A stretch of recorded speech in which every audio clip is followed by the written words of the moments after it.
Hello, how are you, my dears?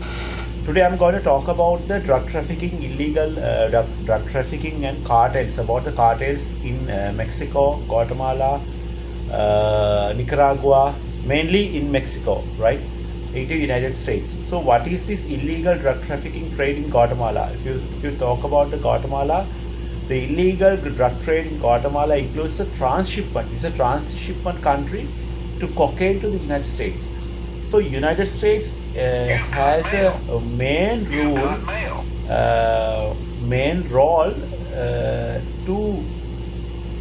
to avoid this thing, to stop this thing. Nobody is gonna stop this thing. This is the biggest problem currently we have. Why nobody is stopping this? Every government has a rights and their prime responsibility, their basic responsibility to safety of their citizens, health and safety of their citizens. So USA also have their own right, US citizens, to protect US citizens. In Sri Lankan government, for example, we have protected our rights. We have to protect our rights, our human rights, as well as our basic rights, our basic needs. Everything should be protected, right? That's why we paid every government, every citizen in the world, every country. As a geopolitics observer, I can say that we paid the money for the governments, right? Even here in this country, we pay the money for the governments. Even the American citizens, they pay the money for their governments. Why do they pay that such amount, big amount? Taxpayers. Those after once you pay the tax, the government have initiated the tax for safety of the people. For example, military, new research and development, and healthcare, education, road development, infrastructure development, also health industry, also health department. So health and housing, and each and every sector, government need the money. So that's why we pay the money for the government in order to sustainable development of every country. But unfortunately, Guatemala and the countries that they have not been, I cannot say that, I don't know about the country much more, but as per my research so far, also the Mexican government, they are failed to do so. So I don't know what's the reason actually. Those cartels, when we come to the cartels, those cartels are half of the country of the Mexico. 2 cartel or 3 cartel groups are operating. I mean, they are the people who control, like the politicians. So what is the use of like Afghanistan? You can say Taliban is controlling the Afghanistan. Gaza is controlled by the militia groups, and also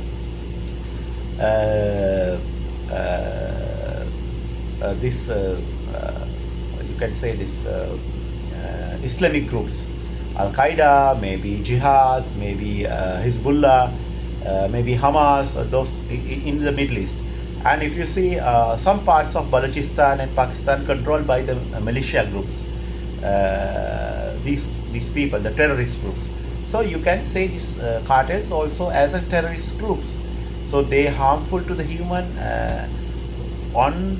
directly or indirectly. They are harmful to the every citizen in the world. So the Mexico drugs might be coming to Sri Lanka also. We do not know. So the basically what I can say, when you talk about the drug trafficking and all, when once it comes to the drug trafficking, basically what we have to do is the infrastructure, we have to make a research, where does it comes from, right? Where does it comes from where it comes. I mean, maybe from the Philippines, maybe from Indonesia, maybe from Indo-Pacific borders, right? Indo-Pacific way. So maybe from India, maybe from Pakistan. So we have to find the basically we have to find which way it comes, right? So let me talk about the cartel groups, illegal drug trade in Guatemala. I'm talking about the Guatemala cartel groups. I'm sorry. So illegal trade in Guatemala includes the transshipment of cocaine into United States. So obviously United States is a part of a 50% or 70% is responsibility of these matters. So if they can tracking down and destroy these things, so the problem will be over. But it's keep on running, keep on happening. I don't know why is the reason. According to some reports, Mexican drug cartels such as Sanola Sinola is one of a drug traffickers cartel group in Mexico. Have also established poppy growing operation in there, right? And also there are reports relationships between the Mexican Los Zetas cartels and the Guatemalan Cabilis military forces, right? So you can say that's outside support. When we comes to this is a very important matter, believe me, this is a very important matter. Guatemala has become one of the larger drug smuggling countries in Latin America and Central America. Also precisely because of the drug cartels in neighboring states have offered their support, right? So it is happening, we know it is happening in illegal way or legal way. So this is basically this is the reason. And the cartels in Colombia have sent upwards 48 tons worth of cocaine to Guatemala, with the cartels have shared techniques to for move the cocaine unnoticed, such as mixing cocaine with the fruit and pulp. In addition, the Mexican cartels have actively cooperated with the Guatemalan drug dealers because the Mexico has been primary destination for the smuggled drugs. We know all these things. And this relationship has encompassed most major drugs, including selling of the raw opium gum and opium gum, and eventually the proceed to poppy, which carries higher prices per kilo for Guatemalan growers. Belizean support. See, this is what I mostly don't like, right? Belize. So they also, in one hand or in the other hand, they also have been supported for this. Belizean support has allowed the inhabitants in Guatemala to start growing marijuana as well, which has been popular for both consumptions and smuggling to Mexico. Domestic policy.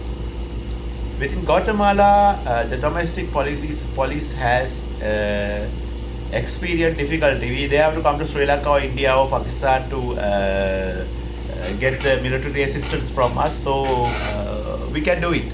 If you need the military assistance from us, we can do it, right? Very quickly, our brave soldiers, we will go and smash them into the pieces. So we can do it if you want, but unfortunately, nobody want to get the support from us.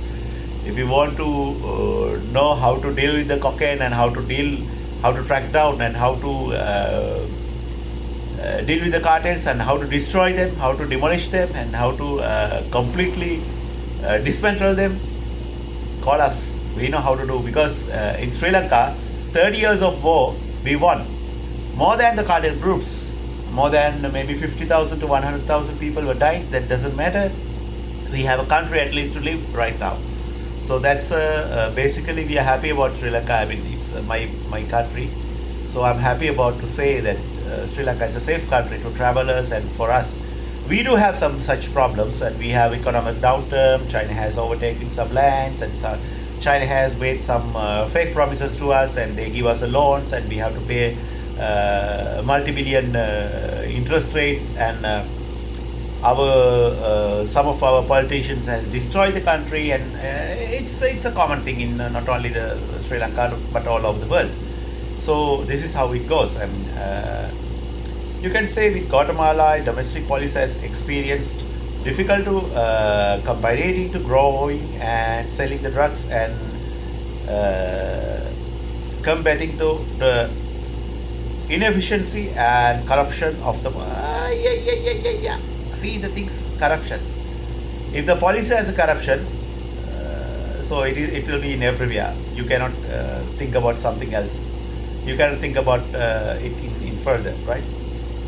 So police officers offer the low wages, poorly trained, and also police officer citizens ratio at the state of the poor trained police officers and offered raw wages and contributed low morals. Consequently, bribes has become a common method in circumventing anti-drug police efforts to countering successful arrests. Accordingly, the police forces so many areas were involved in the drug cartels, offering assistance, making money, and acquiring additional local power. See, politicians are the are the people who's making these things. Like political leaders, politicians, they are the people who making this everything. Make them easier, safe haven to the drug cartels, right? So safe passage to the drug cartels. The politicians, I'm telling you, everywhere in the world the same situation. Not only Sri Lanka, not only India, not only Pakistan, not only Afghanistan. I thought it might be only reason in Sri Lanka only, but no, other parts of the world as well, right? So the low quality of the policing power and influence, and the low quality of the policing and the different forms of the corruptions lead how the public support and lost the faith in the ability to police has led to the public's unwillingness to cooperate and decision to start the lynch mobs. So sorry about it, right? Geography. Say about the geography, my favorite subject. Geography in Guatemala has created the both ideal climate growing the drugs and divided regions for smuggling drugs, and the vast amounts of mountains and the forest and the divide the country, making governing and policing more difficult. In the mountains located in provinces San Marcos and Huehuetenango, inhabitants are able to grow different types of drugs, primarily opium, and additionally these provinces are along with the northern border of Guatemala, which connects with the opium fields.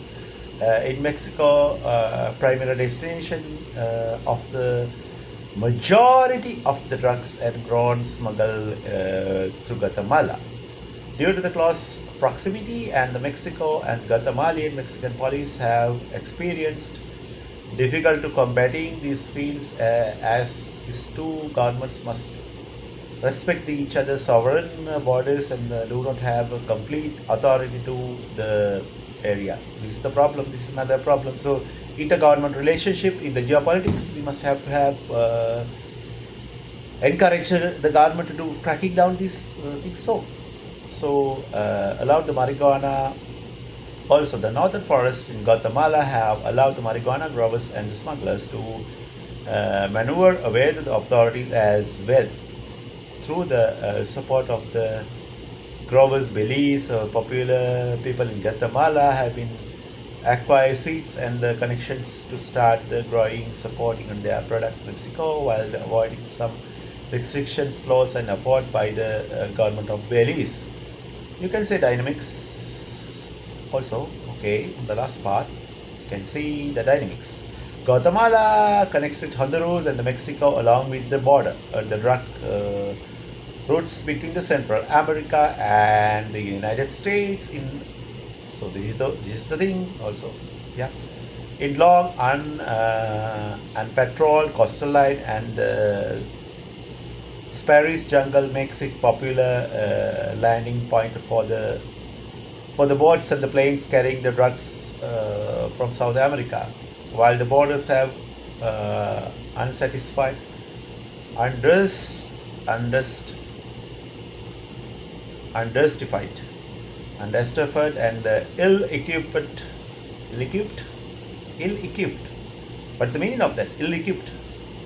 So it means to say that no technology, maybe safe haven, safe passage to the drug traffickers, and fully exerted custom controls. Avoiding to the December 2008 reports from the United States National Drug Intelligence Center, less than 1% of the estimated 600-700 tons of the cocaine that departed to South America to the United States in 2007, Trans-Central America, the rest of the most of the part that passed through Caribbean Sea and the Pacific Ocean by the route of Mexico. Since then, the base of shipments of cocaine through the Central America is appeared to have ballooned. See, this is the problem. It's balloon, right? So, U.S. Ambassador to Guatemala, Stephen M. Furlan estimated in an interview with the Guatemala newspaper that cocaine now passes through the country has a rate of approximately 300 to 400 tons per year, according to the International Crisis Group. The presence of the Mexican cartels fighting the Guatemalan territory demonstrated how important and how precise of these things, how important for them and how vulnerable for them eastern region had become for the transitional cocaine trade.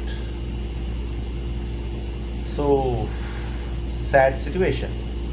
In some areas, Zone 2 and Zone 18, I see a YouTube video. In Guatemala City, it's very difficult to go. I mean, it's not a safe place to go anymore. Safe place to live. It's not a safe place to live. So many cartel groups and also so many robbers, so many bandits, so many pirates. So they are like that. This is how very sad situation. So let us pray and let us see, hope for the best in Guatemala, and in the future, people will realize one day. Whatever you do, one day you will realize.